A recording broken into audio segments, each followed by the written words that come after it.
something bad to us, we are going to do things to you that have never been done before.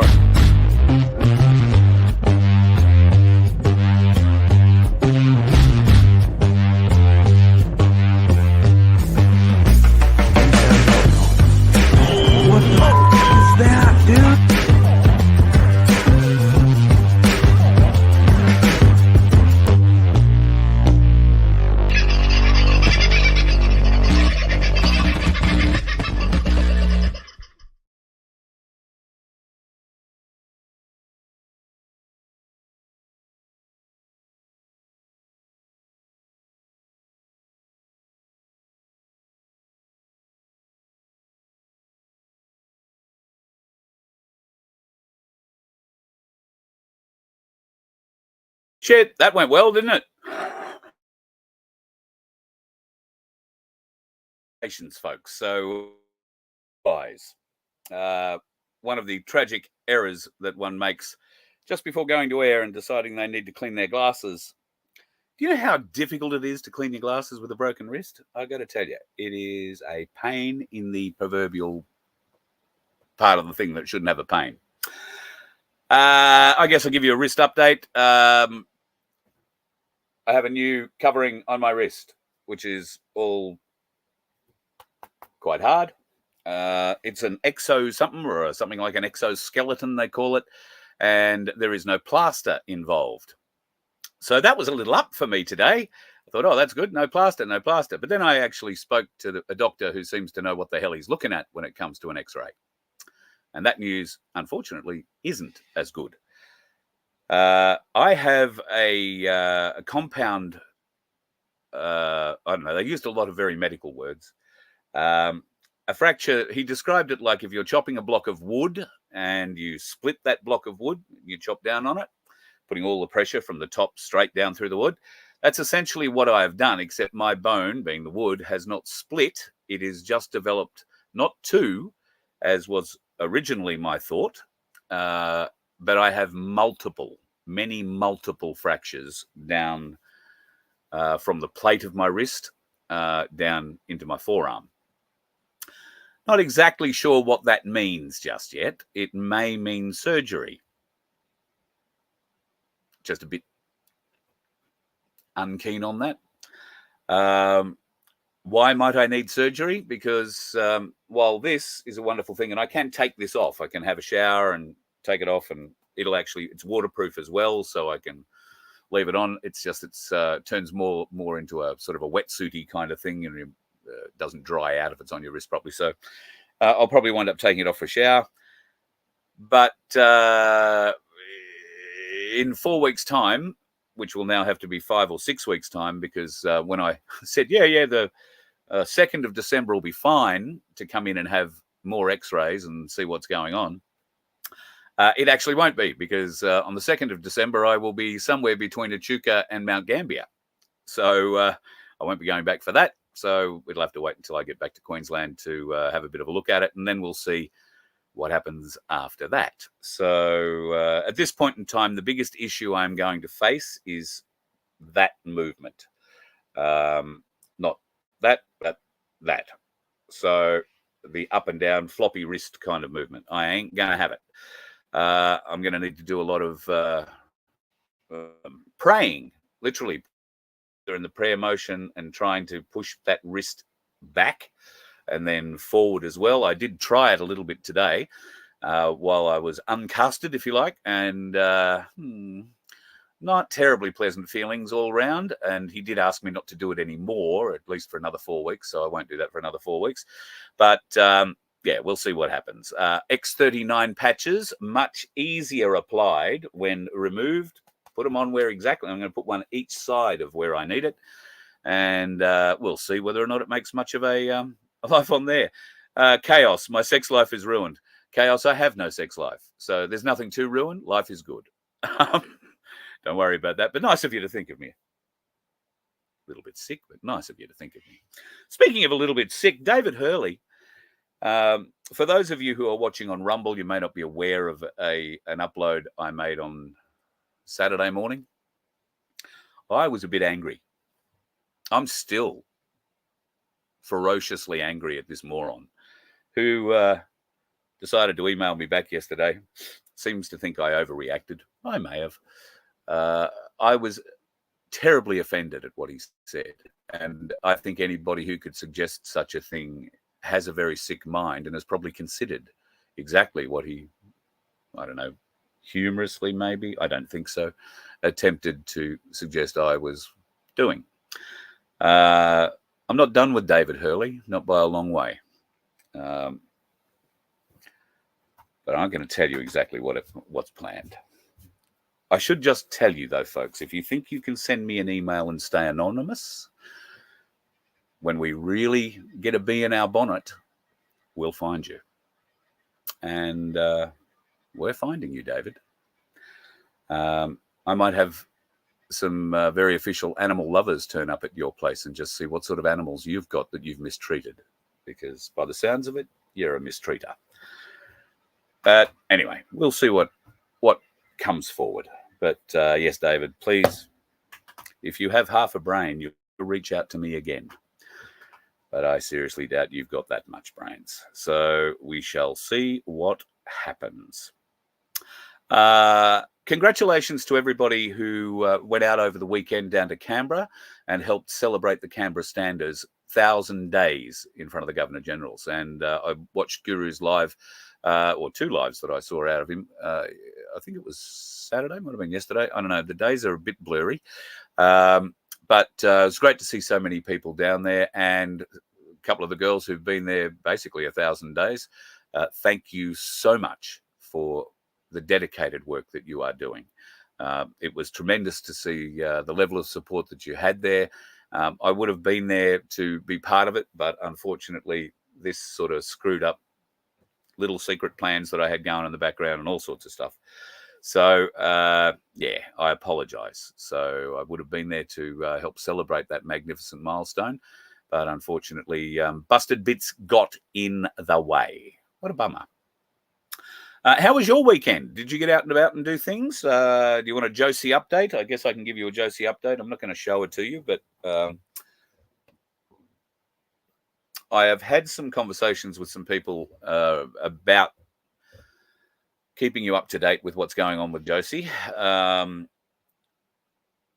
Unfortunately, a lot of people who care for animals attract mega Karens. And while I couldn't give a shit for a mega Karen, particularly one with a Pommy accent, who thinks they know better about our own marsupials after raising a hedgehog when they were 6 years old, I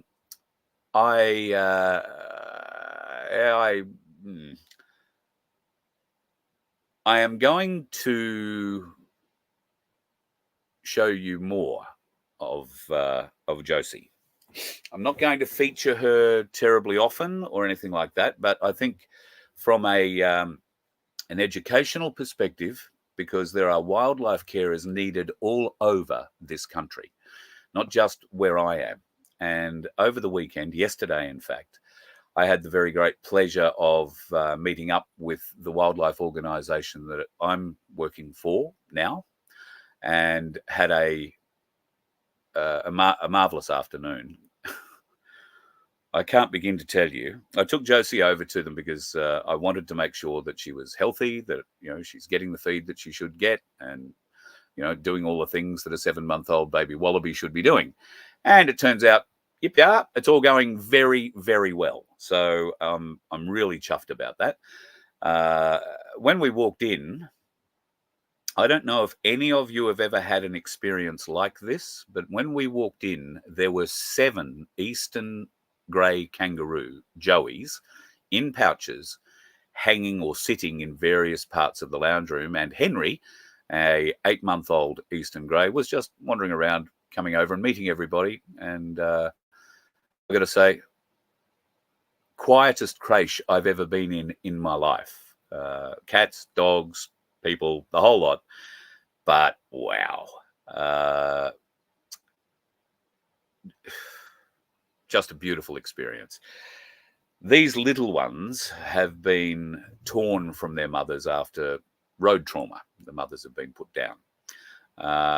So they've been looked after by this group, and this group is quite large, and they're split up into various sections.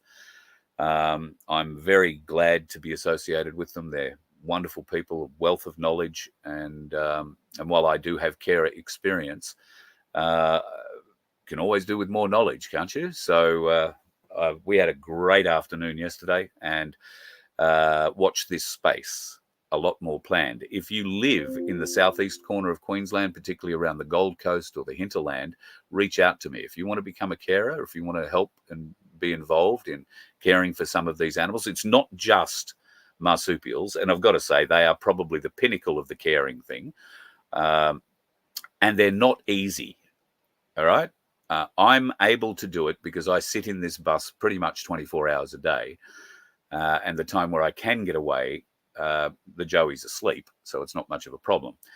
A joey, particularly a baby joey the size I have, a wallaby, is a lot of work. It's a 24-hour-a-day commitment. It's like having a baby, because this baby needs to be cleaned. They, shit themselves. They wet themselves. You cannot leave their urine on them. You cannot leave their poo on them. It burns them. It gives them a skin allergy that can be quite bad.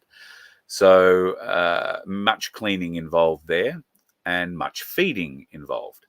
And of course, a little bit of exercise, because the vitamin D that they get from the sun is very important. So she gets out into the sun 3 or 4 times a day. She doesn't spend a great deal of time out there because she is still so very young. And at the moment, if she was with her mother, she would be in the pouch better than 70% of the time. So that's essentially what I'm trying to mimic here by keeping her in the pouch as much as she wants to be, which is pretty much the whole time. But she gets out. She gets 3 or 4, probably four goes in bright daylight during the day. And I will film a little bit of that for you, because I got to say, there's nothing cuter, and you will not really appreciate how big she is. However, I've just seen something that I can maybe use as an example.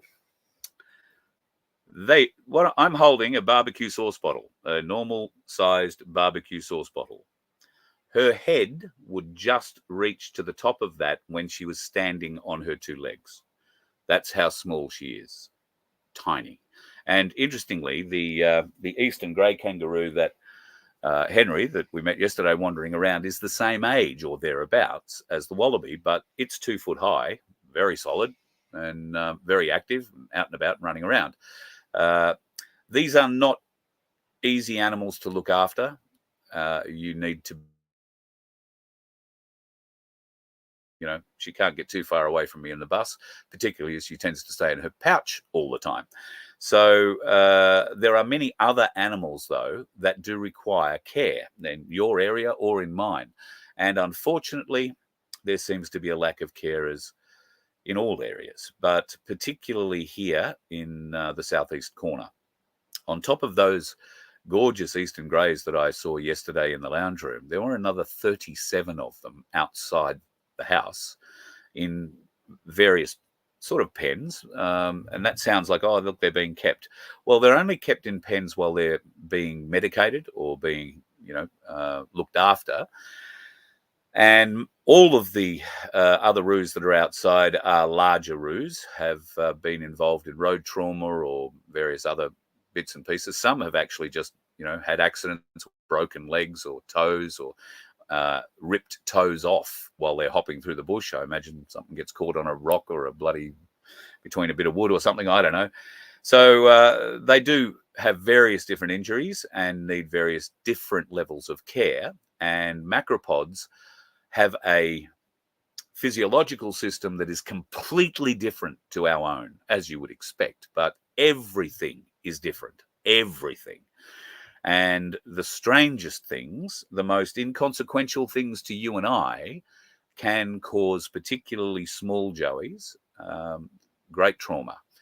If they get their chest cold, they can catch a cold extremely easily. That cold will turn into pneumonia, and that will kill them. One little thing, shock, heat although noise isn't such a bad. The roos are curious, and this little one is now very alert and very awake when she's awake. Her ears are listening to everything, so we're really chuffed to see that she's doing so well. And like I say, I will bring you a little bit more content, whether it's on here on Voice of Freedom, or I might just post it up on FBN Media Channel, and we'll make it an animal husbandry thing so you can see what we're doing to try and help her at the moment. And going forward, what we'll try and do to help her. I've basically signed up to have her living with me for at least the next 6 months here in the bus. After that, she should be out of the pouch pretty much full time. We have a lot of other wallabies on the property here, and we're hoping that the mob will accept her into it. But once you've had a joey of this size, it tends to, like most animals, it'll identify and ident on you. So, as is the way with wallabies and kangaroos, they will follow you around, a bit like a dog. Don't know if they come when they're called, but it'll be exciting to watch.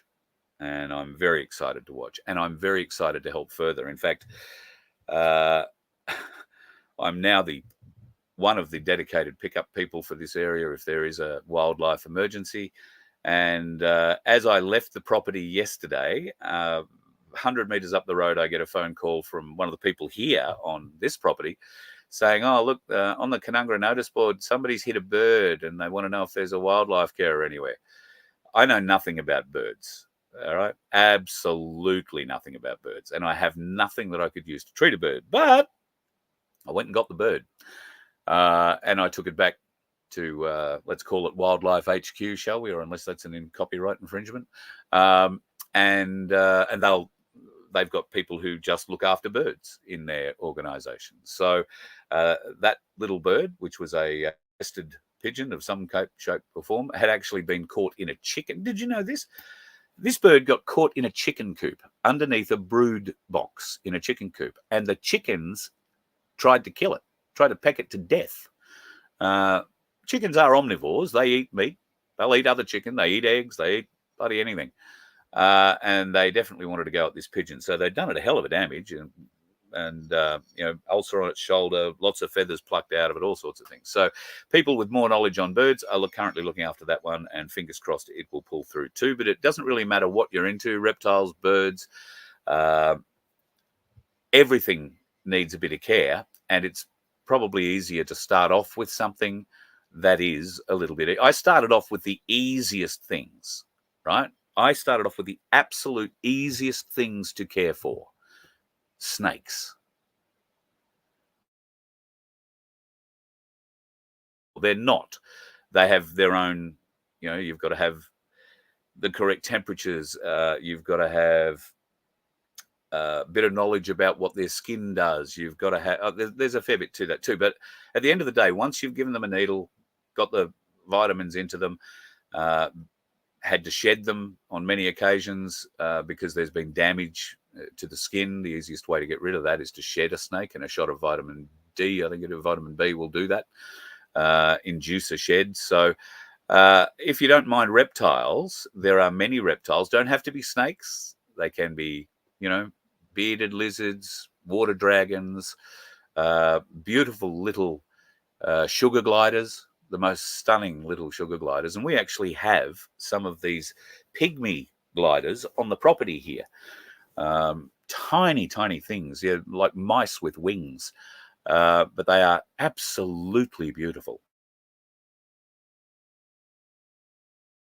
End up needing to be in care as well. We have koalas on the property. There are koalas around, and there are plenty of koala carers because they get hit as well. Once again, you're looking at the pointy end of the spear at that, and you are not going to be handed a koala or a kangaroo to look after if you've got no experience. So bear that in mind.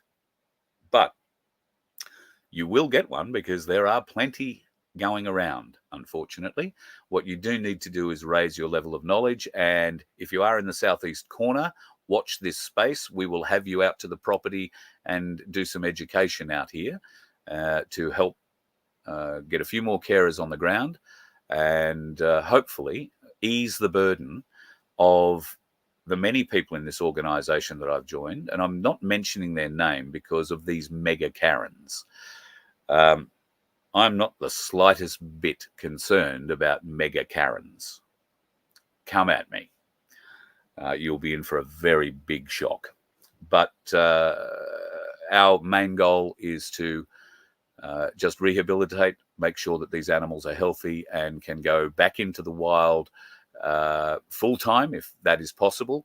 If not, then between this property and others that we have access to, we will be able to give these animals a home that will be reasonably secure for the rest of their lives and have a lot of area to run around on. They'll essentially be wild, but they'll have somewhere they can come and get behind a fence if they're feeling a bit threatened by it all. And that's essentially what I saw yesterday. These folks who have the 30 plus odd roos out the back, some of them are in there full time at the moment. Others go in and out pretty much as they choose and will go away for 3 or 4 days, come back, spend a week behind the cage because there's less anxiety when they're back inside the pen.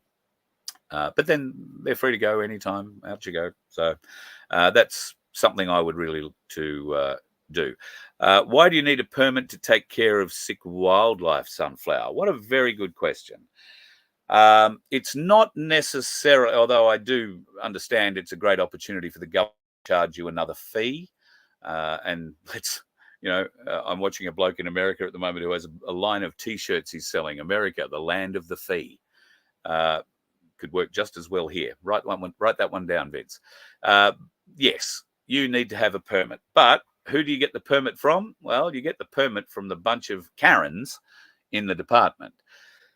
However, I think it's wise that people who take on these sorts of acts have some form of knowledge and training about it. And the department, by getting a permit or issuing a permit, means that you have managed to educate yourself to a point where, you can go, okay. Many people in the past, particularly rural people, have kept and grown these animals quite happily on their properties, nursed them back to health without any permits, without any wildlife organizations and anything like that. And it happens today everywhere. The big difference is most people don't have a show like I do and aren't talking about it in the public like I am. That makes me a target. That makes what we're doing a target, particularly to these mega Karens. And by all means, come at me, not the organization I'm working with, because I'm going to protect them as best I can. They've suffered their own trauma through mega Karens, I suspect, and they don't need any more of it. What we can do is help bolster the ranks. And I know that Sandy and Baz down at the Donkey Sanctuary in New South Wales, who I'm meeting today because they're well wrapped, that a man with a broken wrist could not get into it, not even, and I can't even reach it now, not even with my bestest, sharpest knife. I had to go and get somebody else to help me get into it. So thank you, guys. Got some Wombaroo formula, got a whole heap of new feeding bottles and a new teat, which I'm really chuffed for. The things you get excited about. But the teat I've got is, a week old, and she's starting to chew it, which is great because it means she's feeding herself. She squeezes the bulb with her teeth. But they're sharp little teeth, very sharp little teeth. And she's starting to cut into it. So that's going to be very useful. Whole heap of stuff that turned up there. And if you haven't already done so, can't reach with my left hand, I have a whole pile of stuff here from the Donkey Sanctuary. They release a newsletter called The Top Paddock. Please avail yourself and maybe sign up to join in on the newsletter. That would be ideal. And I'm just trying to find the bloody website now so that I can show it to. I'll dig it out when I've got two hands, or one hand and not talking to you. Be involved down that way. Sandy and Baz, obviously, I think it was it Friday or Saturday that we were talking about a newborn donkey, a little foal that had been born and was in urgent need of rescue. The mother had rejected it. Sandy and Baz did a marathon drive. It was what should have been a, say, 5.5 hour drive each way, wound up taking considerably longer for tragic circumstances. There was a big crash on the M1 down in New South Wales between Newcastle and Gosford. It seems somebody crossed onto the wrong side of the road. There was a big head-on. People died.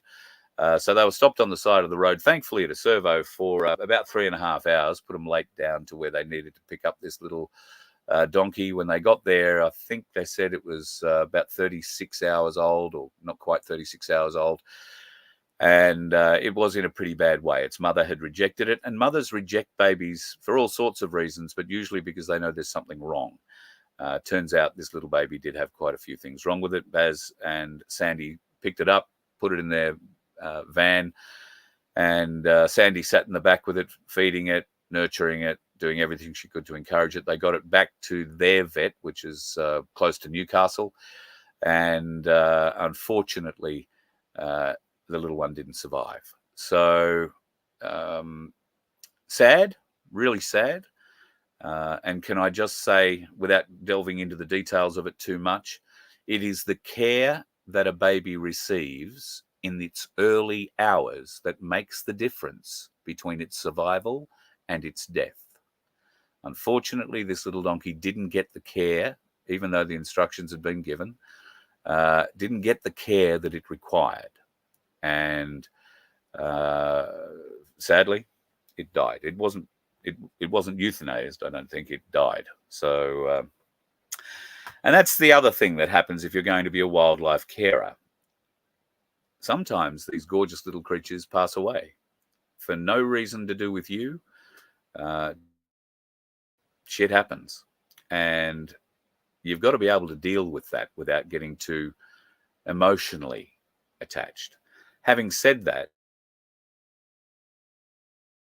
attached to this little Joey at the moment, little Josie, although I'd like to call her Pick, just because she's so cute and so dependent. But I'd be very upset if anything happened to her. But she is a wild animal, and I'm going to try and give her the opportunity to be as wild as she wants to be on this property. If she wants to go further away, she's very happy to do it. So anyway, that's the update on the wallabies. And if you want to be involved in caring in the southeast corner of Queensland, if you're on the Gold Coast, if you're in the Gold Coast hinterland, or anywhere out Canungra, Tamborine Way, please reach out to me, carl@vofhq.com. Express your interest. Give me a number that I can call you on, and I will advise you when we get ourselves together here, and we'll have a quite possibly a very large weekend of educational stuff that we can put on here at the property. So it'll be a great opportunity. Speaking of the property, if you are one of the many folks who are struggling at the moment, who are living on the road, you've got a caravan or a mobile home or something, watch this space. We may have something you could be interested in the not too distant future. It will be for next year, probably January onwards. We're in the throes of just organising and putting the final touches on what we require and what we're going to be hoping to show you. We may be able to give you an opportunity, some help, a bit of a lift up, and in return you might be able to help us out. You never know. But we are going to have a pretty big announcement around here in the not too distant future, and I'll have community members here, I think, together one night to have a little bit of a chat about what exactly is planned. But if you are living on the road, if you're living it rough, we might be able to help you out with something coming up in the not too distant future. It should be quite exciting. All right, shall we have a little bit of a look at what's going on in the world? I was going to show you this last week and forgot all about it. Who was that kid under the orange arrow or the yellow arrow? Well, better still, who was the bloke on the right with his arm around the kid in the middle? Well, the bloke on the right is General Patton. The kid on the left, they're saying, is Donald Trump. However, Donald Trump's father could be Patton. Does it get a little weirder? I mean, that's been going around for a while, but that's the only picture I've ever seen of it. So I thought I'd throw that out just as a fun beginning for the evening. Here's another fun one. If you happen to be going to California, don't get sick. Mask mandates are returning, and they are predominantly for the health field. So particularly aged care services, but any medical facility and any workers inside that facility have to be wearing masks from now, as it's coming into the cold season. So they don't want their people spreading or catching colds, apparently. There's been no mention of the spicy cough or anything other, but they are mandated to be worn again. So take that from what you will. There is likely to be more of that coming out around other parts of the world. Donald Trump and that joke of a thing that's running for the presidency as well have been out and about today, overnight, and I dare say a little more overnight tonight, to try and shore up votes in the swing states, the big swing states in the American presidential election.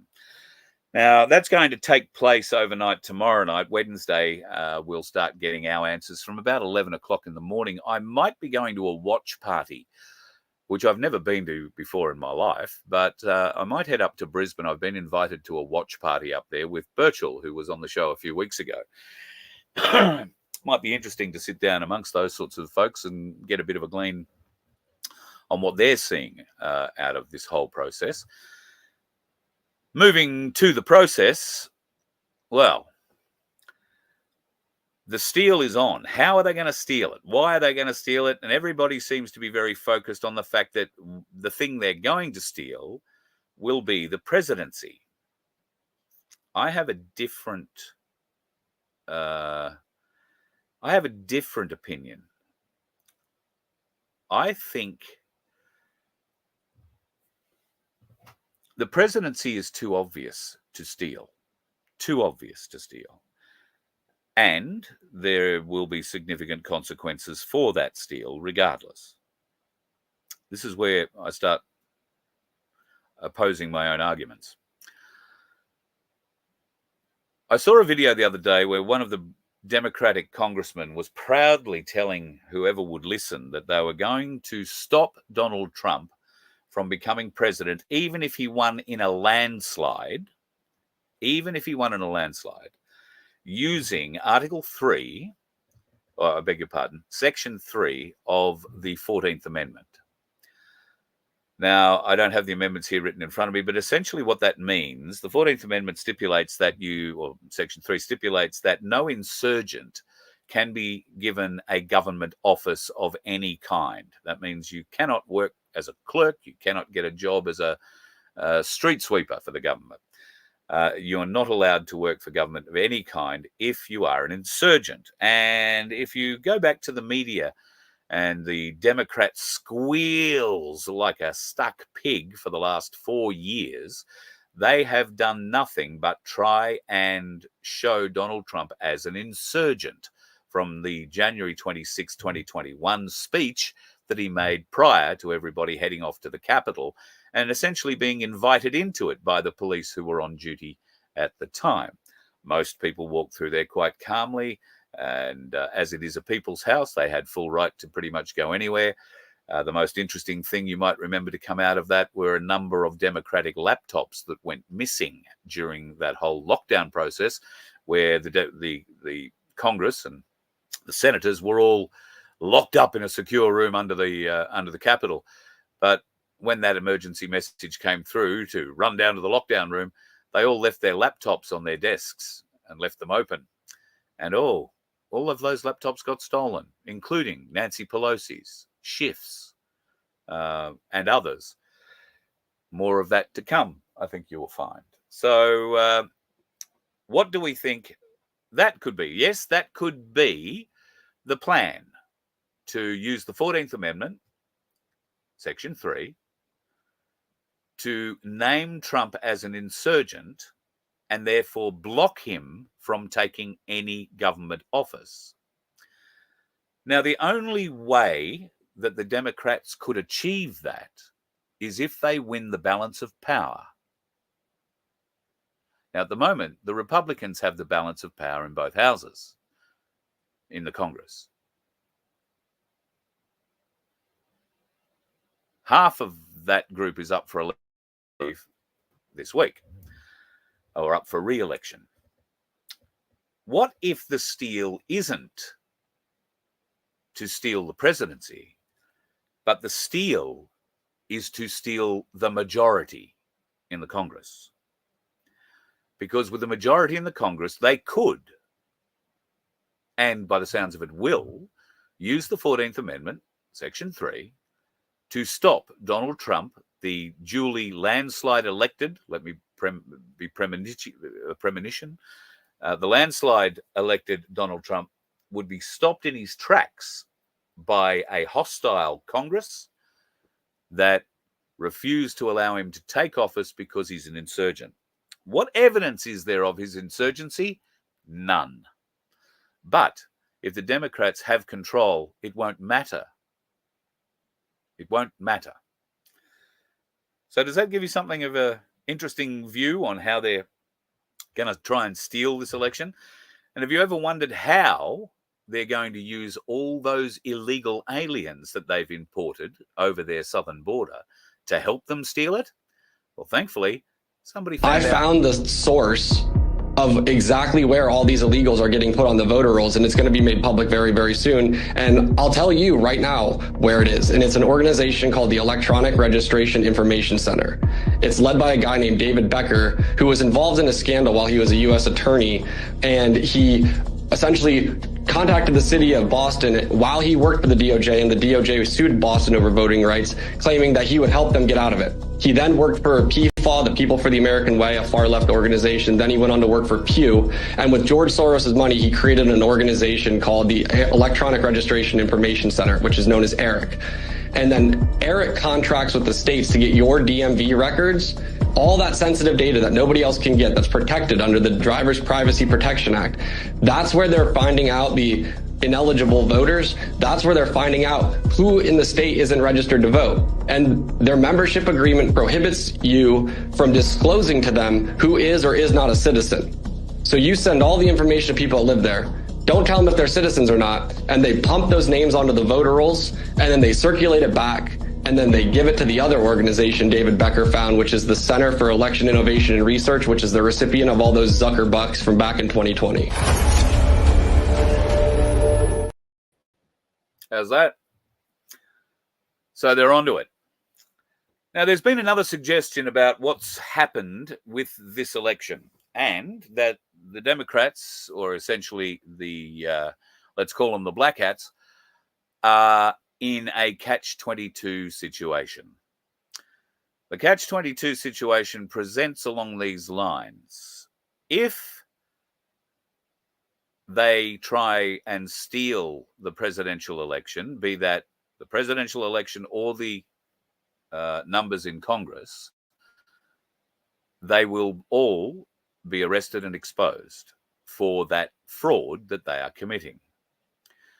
But they are at a point now where they are absolutely apoplectic about losing power, and they will do just about, I don't think they will do anything to try and maintain that. The other side of the catch-22 coin is, if Donald Trump is elected and the power remains with the Republicans in the Congress, then they're going to come after them all anyway, because they will have the numbers and the power to expose everything, that all the information that has been gathered over the last, particularly 4 years, but 8 and longer. Some of that information dates back many, many, many years. Some would suggest it dates back to a very dark day in Dallas. If you haven't seen this video, I want you to watch the driver very closely.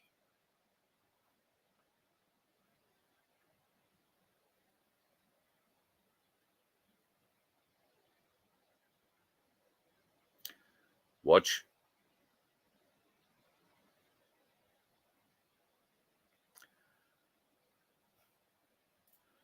Not terribly clear? Try this.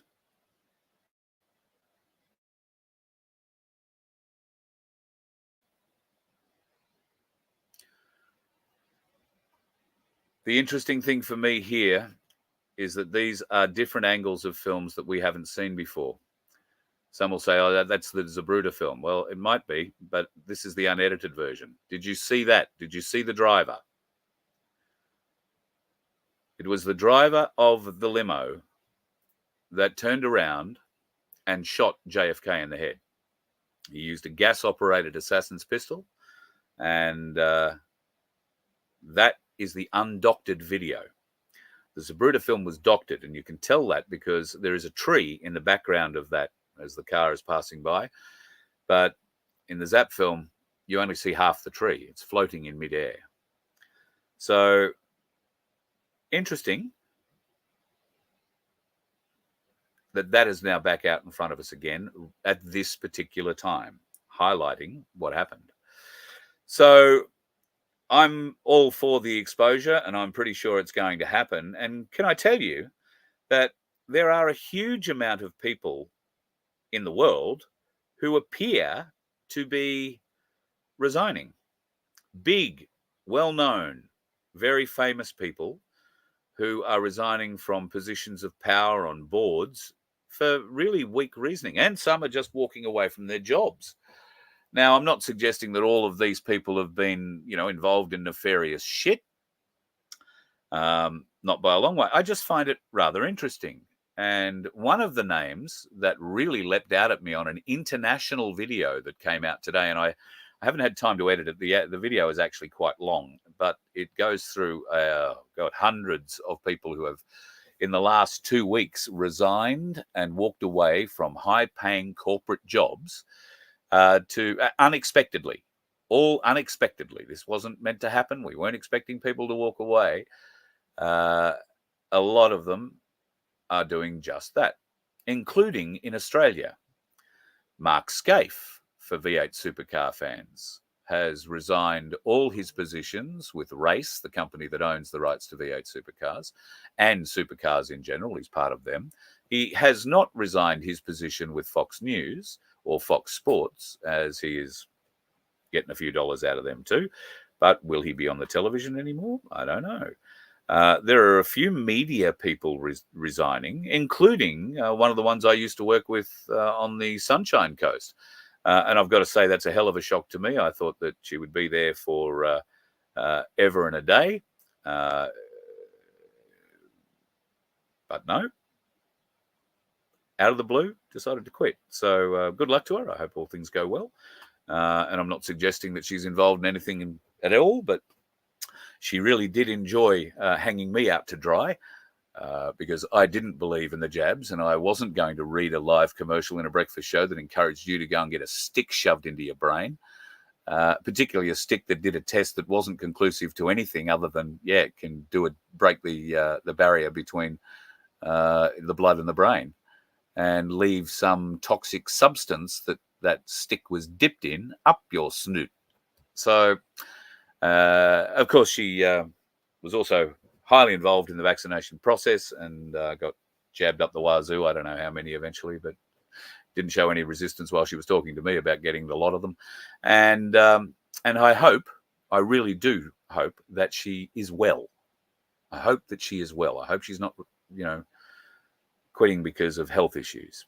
Wouldn't surprise me, but I just hope that isn't the case. I hope she's just decided to retire, and good luck to her if that is the case. Wonder if there was a bonus involved, as there has been for many other media people who have decided to quit in the not too distant past. Moving on, Dan Andrews has come out and responded to accusations of, he's responded to the news that's come out about the accident that he and his wife had, put a young bloke in hospital, nearly killed him. And, well, let me play the Channel 9 story, but there's something at the end of that I want to bring to your attention. Daniel Andrews has responded to the audio recording of the 000 call he made following a collision with a teen cyclist. The former Premier again denied any wrongdoing, saying the tape confirms his version of events. Dougal Beattie reports. In Ridley Street, Blairgowrie, then opposition leader Daniel Andrews' emergency call for help. Okay, and what's the problem there? Tell me exactly what happened. We've turned right into Ridley Street and a kid's come flying through on the bike path. Yep. And we've hit him. Describing the aftermath following a collision with 15-year-old cyclist Ryan Muleman in January 2013. And is he conscious? He's conscious, but he's in a lot of pain. Does he appear to be completely awake? I can't answer. I think he's a little bit groggy. The Andrews family was coming back from the beach, his wife Kath behind the wheel. Ryan's father Peter says that emergency call was made 6.5 minutes after the crash. Absolutely chilling to hear the incident over again and picture my son lying there in the middle of the road bleeding out. And he says the audio contradicts the former Premier's statements. He hits the side of the car, he's then into the windshield. It vindicates my son's version of events. But Daniel Andrews today hit back, saying in a joint statement with Kath that the recording was consistent with previous statements. The cyclist came flying through from the bike path at Ridley Street and T-boned our car at speed. While we are sorry that the cyclist was injured in the accident, we did nothing wrong. The Muleman family want Victoria Police to reopen the investigation into the crash. They also want Daniel Andrews' phone records from that day as they sue Slater and Gordon over the handling of Ryan's compensation claim. The police investigation has since been examined by IBAC and Professional Standards Command. Dougal Beattie, 9 News. Did you hear that last little bit? Slater and Gordon handled the negotiations for the compensation payout for the kid. Who else used to work for Slater and Gordon? The red-headed clown. It's lucky that Slater and Gordon still exist because the red-headed clown exposed them in a fraudulent manner to significant charges. And they managed to get rid of her, and Slater and Gordon have been the lawyers of choice for many unions over the years. Of course, they're the ambulance chasers, as we all know. But they have been nothing but the lead support lawyers for the Labor Party since well before the red-headed clown joined them, when she was a university student struggling, trying to be a lawyer. There is a lot of nefarious shit that's gone on with Slater and Gordon and the red-headed clown, but this is an indication of potentially some malpractice again by Slater and Gordon, because the compensation payout was not particularly high. I think it was about $80,000. And the kid nearly died, has ongoing issues, I'm led to believe. So he's quite a bit older now, obviously in his early 20s. Mrs. Andrews, the driver of the car, was not breath tested. There was 6.5 minute delay between the accident and the Andrews actually ringing for emergency services. Why was there that delay? What happened in that delay? Was anybody there during that time to witness what Daniel and his wife were doing to try and help this kid? Or were they building a story, a concoction? Now, I haven't really had a good look at the damage on that car. There's only one picture to take a look at, and it's only up there for a brief period of time. It doesn't show the whole car. If that bike came from the side, as Andrews, I think, is alluding to, that kid doesn't look big enough to have made the size hole on that windscreen if he's coming from the side. There's not enough of him. You see the shoulders of him lying in bed? Not enough of him to make that big a hole. That kid was hit pretty much from the front right-hand corner, I reckon. But I'm not an accident investigator. And thankfully, Dan Andrews didn't have to get any accident investigators out there to fix it. He just shuffled the car off under an insurance claim and got it fixed the next day. Had a few chats with his mates at Slater and Gordon. Yeah, pay the kid out, but not much. and went from there. And I think Slater and Gordon would have not sued Daniel Andrews. It would have been TAC, the Traffic Accident Commission, where payments are usually made from. I could be wrong there, but yeah.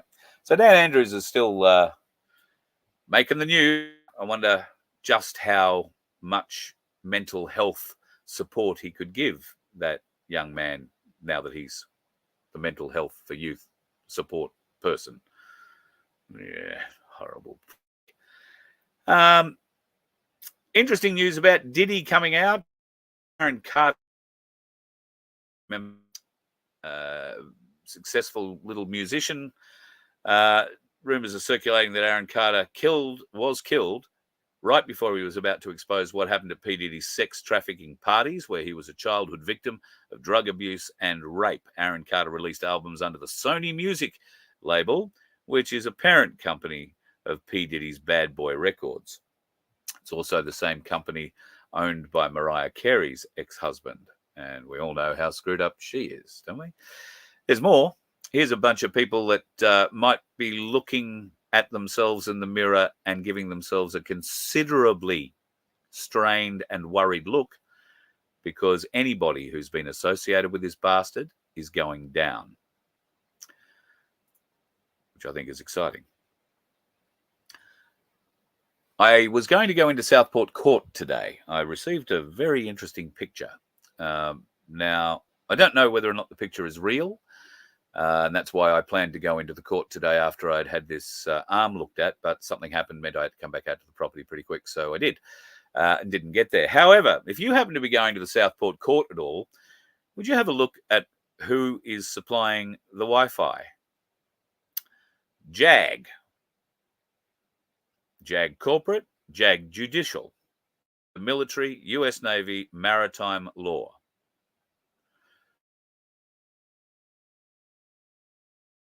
Have been added. But JAG Corp and JAG Judd are listed as the available Wi-Fi networks, apparently, at the Southport Courthouse. Why would that be, I wonder? If you're going see that. I won't be down back on the coast again, I don't think, until might be Thursday or Friday before I get back down there. That being the case, I will make every attempt to try and get back in there myself. What's going on with Israel, Iran, and America? Well, at the moment, I think Israel is ducking and weaving. I think Iran has the capability to wipe Israel off the face of the earth. Without America,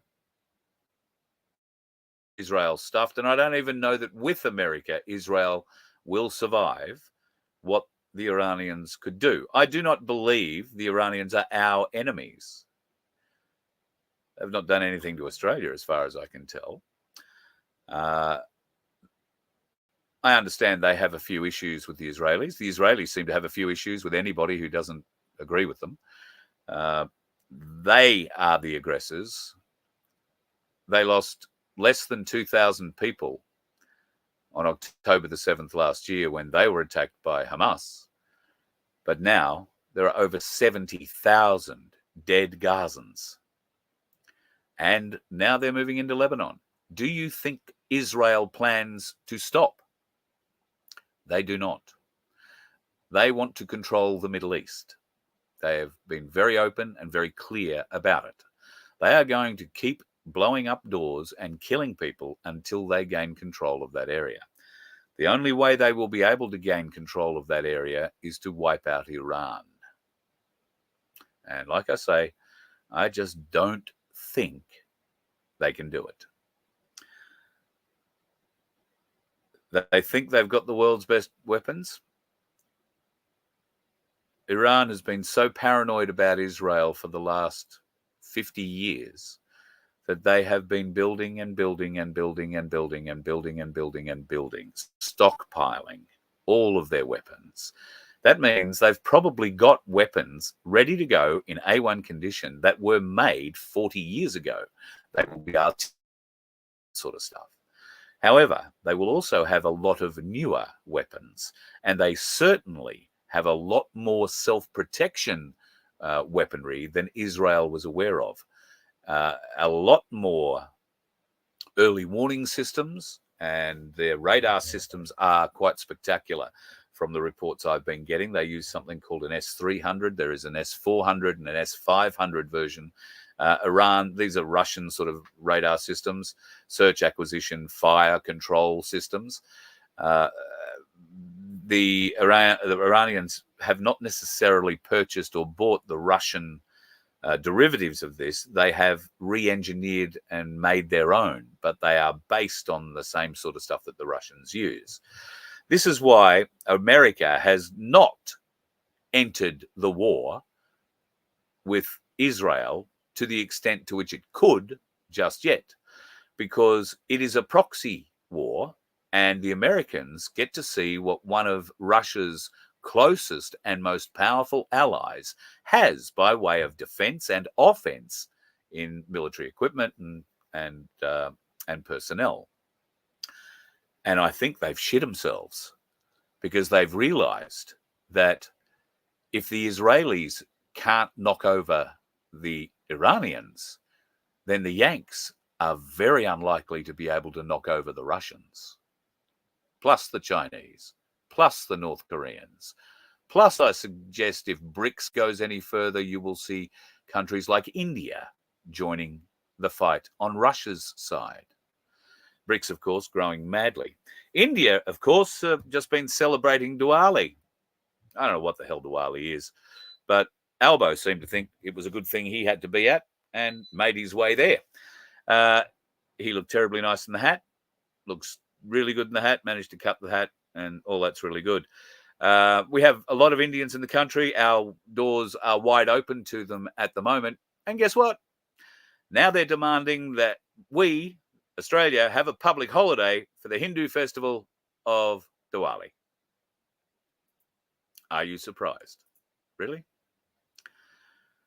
Demanding an Australian public holiday for a Hindu festival. Multiculturalism was a beautiful thing when Gough Whitlam decided to kill the White Australia policy. Now, I know the White Australia policy, for people who don't understand what it actually was, sounds offensive. But it was what allowed us to keep our heritage intact in this country. Because predominantly, until 1973, when Gough got in, predominantly, not entirely, but predominantly, Australia's imitation intake came from Europe and a Western civilization.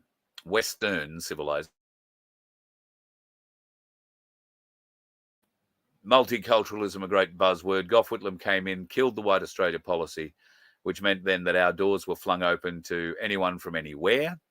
And in the interim time, from 1974 to today, you have seen a watering down, a complete watering down of the screening process to be allowed to come and settle in this country. Now, why are we basically throwing our doors open to Indians? Well, there are a lot of Indians. There are a lot of cashed up Indians. The middle class in India is quite wealthy and reasonably large. It's nowhere near as large as the poor class, but we're not getting the poor ones. They can't afford to come over here and spend $700,000 on a 300 square metre block of land and help keep the housing prices in Sydney on the rise, as we showed last week. We are importing Uber drivers who now want a public holiday for their religion, one that isn't celebrated widely in Australia. Up until now, when, of course, we've got probably more Hindus than we have Sikhs, or more Sikhs than we have Hindus, and occasionally they'll come together and either have a fight or have a party, and we've got to deal with it. I find the whole thing really quite disturbing, that our culture is being wasted away, being torn away from us. So I don't know what we can do about it. I don't know that government is the solution, because, you get rid of Albo and you get the other dickhead in. Is it going to change? Are they going to stop throwing the gates open here in Australia and allowing pretty much anyone, as long as they've got a pocket full of money, to come to the country? Well, I hope so. I really, really hope so. But we all live in hope, and sometimes it just falls flat on its ass. I'm going to leave you tonight with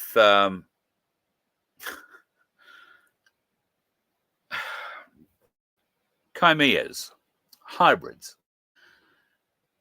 If you've been following the black hat, deep state, white hat story for the last God knows how many years, you will be aware that there have been reports that the black hat scientists have been experimenting and crossing genes, creating hybrids of humans, animals, all sorts of different things. They are called chimeras.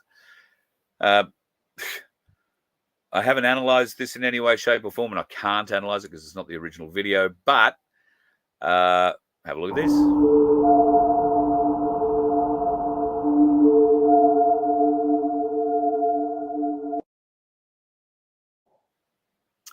Caught on a ring cam. Now, Halloween was just recently. That's a hell of a costume if that was a Halloween. But what if it wasn't? There are reports coming out saying that the white hat soldiers have been battling these chimeras, and there are many of them, not just in that sort of shape. I have heard of human pig, human horse, human goat variants. In fact, oh God, there is a Disney movie, Percy Jackson and the Olympus, something or other. This is where a kid realizes at some point that he's the son of one of the gods. Can't remember which one, and winds up at a school basically full of chimeras.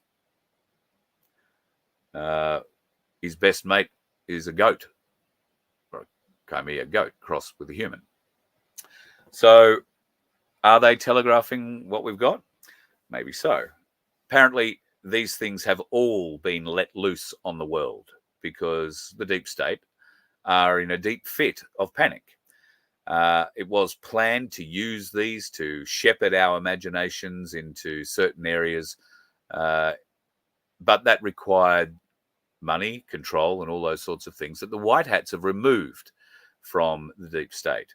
So as an act of urgency and probably one of their last acts to try and kill as many people as possible, they send out these horrible bloody creations. Should they actually exist? I've never seen one personally, hold my hand up to that. But the story is that they feed on fear. They will attack you. If you see one, get away from it. They're attracted to light. One of the more interesting points that I thought to try and protect yourself from this that I saw today was to cover your window foil. I thought because they are attracted to light. Don't let the light out of your house because they'll come to your house. They are not supernatural, but they are not easily killed. Why? Because they're interdimensional, is what they're saying. So there's a sort of a phasing in and a phasing out of their physicality. I don't know. There's some weird shit stories going on in the world, but I thought I'd give you that one to let you sleep well with. Chimeras. Or not. Who knows?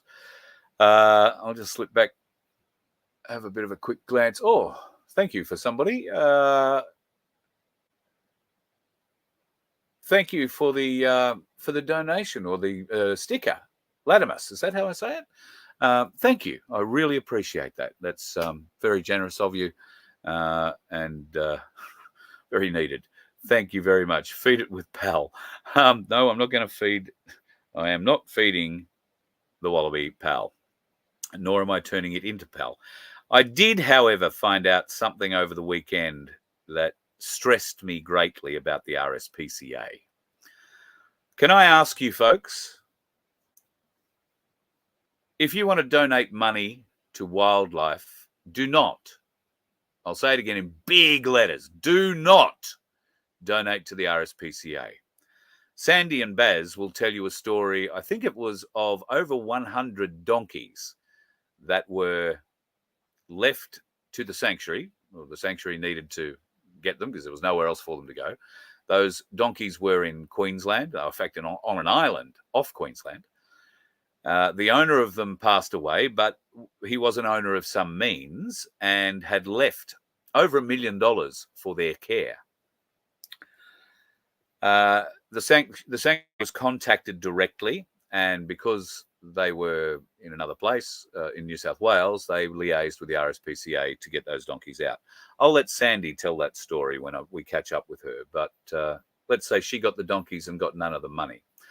I've heard more stories about that over the weekend, that people who thought they were donating money to organisations to look after their animals have been led astray.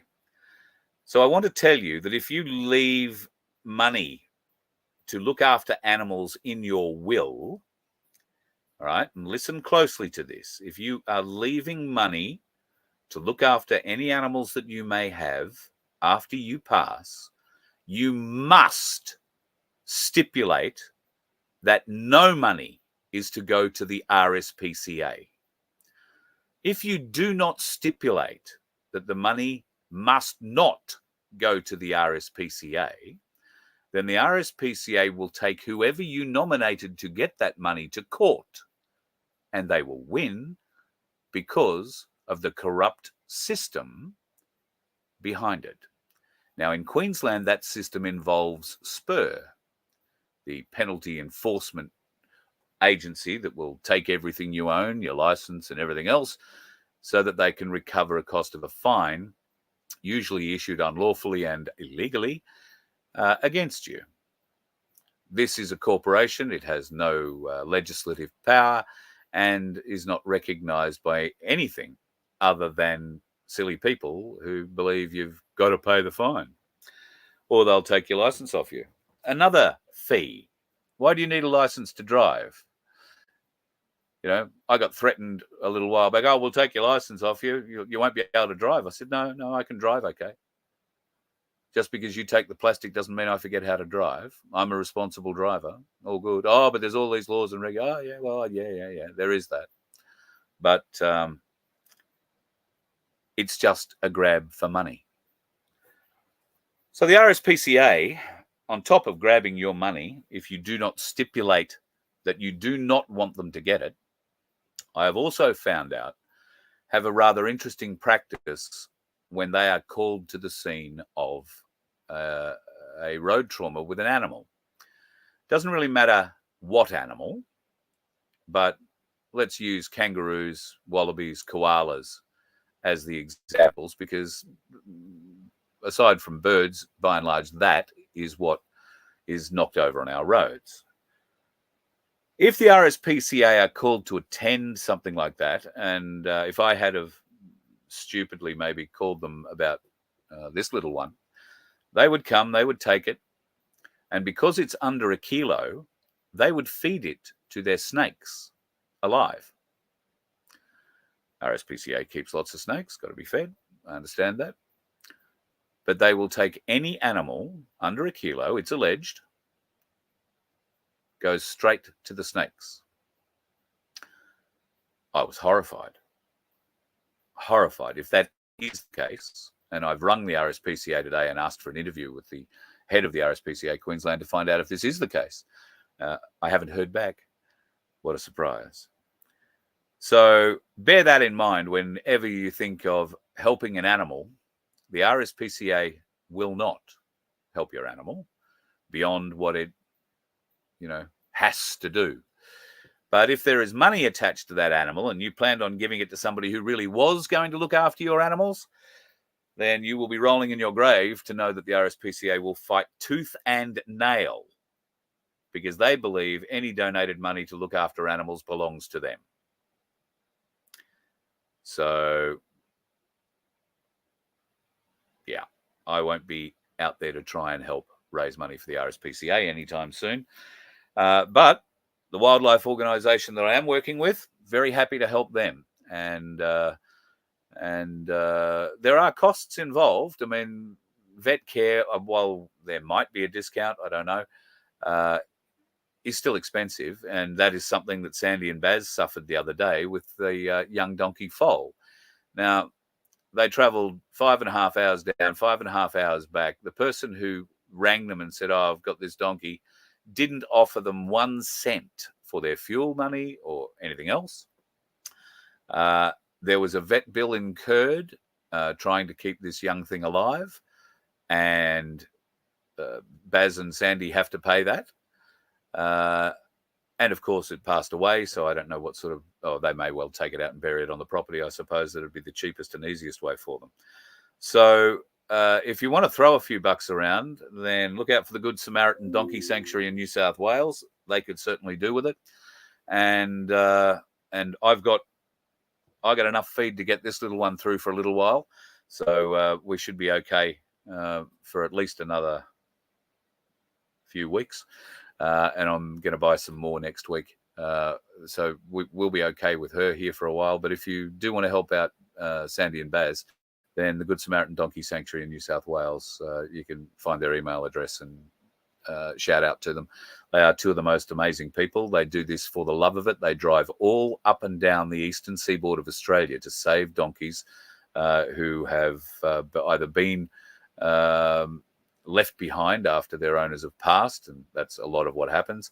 Some of them lose their partner donkey and get a bit cranky and occasionally get aggressive. Some of them, like what happened last week, pregnant and for whatever reason reject their foal. That foal needs to be looked after, and God knows we'd love to have a foal at the sanctuary. God, would we love to have a foal at the donkey sanctuary. But we shall see what happens. So if you can help Baz and Sandy out, I'd really appreciate it. And if you want to join us at Voice of Freedom, thank you to the people who have signed up. We've had a few over the weekend. Clearly, my rant against that nuttard that really upset me, David Hurley. And it's not that David Hurley. If it had been that David Hurley, the abuse would have been much worse. And there would have been a lot of references to high heel and skirts. But no, this David Hurley that insulted me beyond belief isn't that David Hurley. And I guess there's small mercies in everything. So we may have excited a few people to join the membership at vofhq.com over the weekend. With that, thank you to those folks who have signed up there. You can join from as little as $1.25, I think it is, a week. And every little bit helps to keep us going, doing what we're doing. And we couldn't do it without you. It is that simple. Oh, look at that. I've been going an hour and a quarter, too much ranting, and we'll see how we go.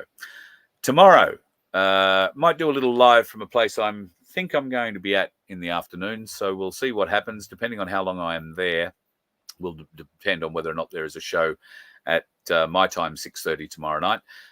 We'll play the game, see what happens. But if I'm not going to be on, rest assured, I will make a announcement off the phone, which will go to the VOF channel. And hopefully Vince will see that and post it up on the Rumble, so you'll get an idea what's going on. There you go. Hey, folks, Sandy says you can DM her. I didn't see you in the chat there, Sandy, while I was raving on about you. So do donkeys kick dogs? Do bears shit in the woods? Donkeys would kick a dog, but I've seen a donkey pick a dog up and carry it in its not nicely, running around a paddock. Donkeys are very protective. They are great animals to stick in with your cow herd or with your sheep or anything like that. If you've got foxes and any kind of predators, donkeys are great guard dogs, put it that way. But you don't really want to have them around dogs if you can help it. At least that's my basic understanding. Sandy may well correct me. I'm sure if your dog is brought up with them, they'll be all good. But there are places you can stand and places you shouldn't stand, and then we'll go from there. Carl needs to read the comments. Yes, thank you. I can't read and talk at the same time. You know, you see me look over here and everything stops here. So, yeah, I apologize. So hopefully, Sandy, you've thrown up all those details in there. What have you got up there, Starseed? That's a big one. Supreme Court overruling in the IS versus FDA has gone through. Carl, med beds are on their way and the FDA can't stop them from coming.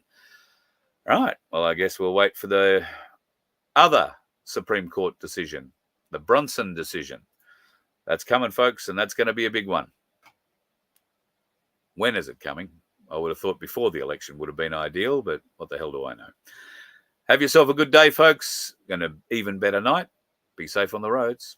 The dickheads are out there. I've avoided most of them today. I hope you did too. You let one ant stand up to us, then they all might stand up. Those puny little ants outnumber us 100 to 1. And if they ever figure that out, there goes our way of life. It's not about food. It's about keeping those ants in line. That's why we're going back. Does anybody else want to stay? Let's rock!